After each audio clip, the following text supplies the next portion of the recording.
In the summer of 1764, a shadow fell over the province of Gévaudan that would change French history forever.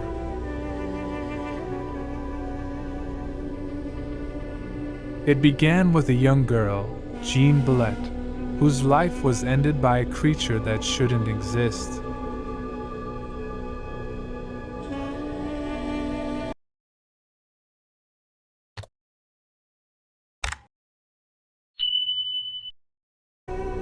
This was not a common wolf or a rabid dog.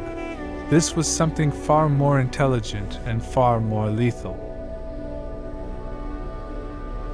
Witnesses described a beast the size of a cow with reddish fur, a black stripe, and a terrifying roar.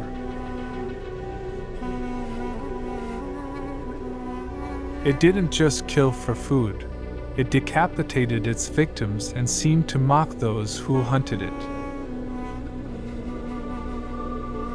As the body count rose, the terror spread from the local peasants to the royal court at Versailles. King Louis XV, a man who ruled millions, found his authority challenged by a monster in the mountains.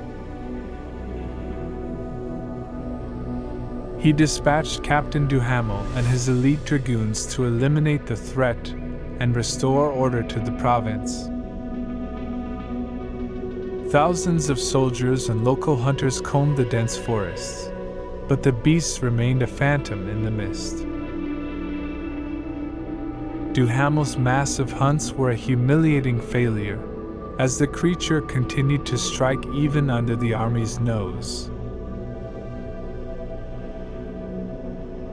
The Beast of Gévaudan was becoming a political crisis, a symbol of the monarchy's inability to protect its people.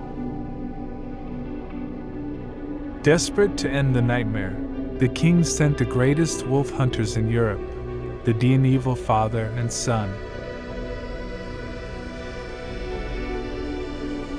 They were masters of their craft, having killed thousands of wolves. But the Gévaudan monster was unlike any prey. Months passed, and the Dianevals found themselves outmatched by a creature that seemed to anticipate their every move.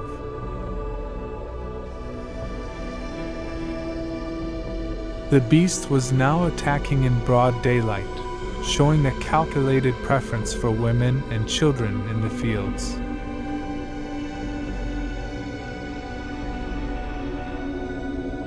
Some began to whisper that the creature was not an animal at all, but a demon or a werewolf. Others believed it was a hybrid, a biological anomaly bred for one specific purpose: to spread absolute terror. King Louis XV, sensing a total loss of prestige, finally sent his personal gun-bearer, the legendary François Antoine.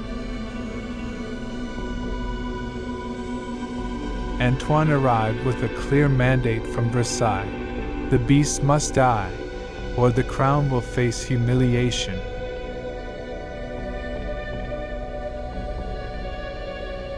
In September 1765, Antoine cornered a massive wolf near the Abbey of Chazes and shot it through the eye. The carcass was sent to Paris, the king declared victory, and the world believed the nightmare was finally over. But while the aristocrats celebrated in the salons of Versailles, the blood began to flow once again in Gévaudan. The real beast was still alive, and its return was more violent and more frequent than ever before.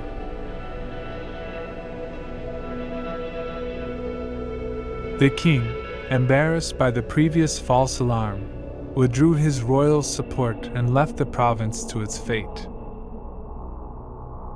For 2 more years, the people of Gévaudan lived in a state of siege, abandoned by their sovereign. The creature had become a ghost, a legend that fed on the flesh of the innocent while the law watched. Finally, A local nobleman, the Marquis d'Afshire, organized one last desperate effort to save his people. Among the hunters was a man of dark reputation and deep mystery named Jean Chastel. Legend says Chastel carried silver bullets, blessed by a priest, specifically forged to kill the unkillable.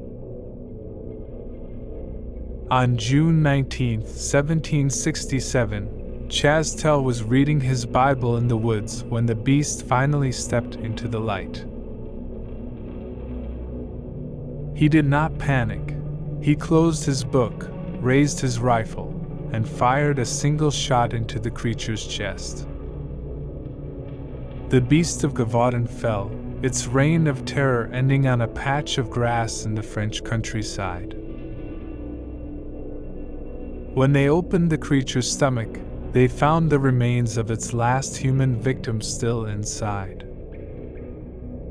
The carcass was strange, with features that didn't match any known wolf in the region of France.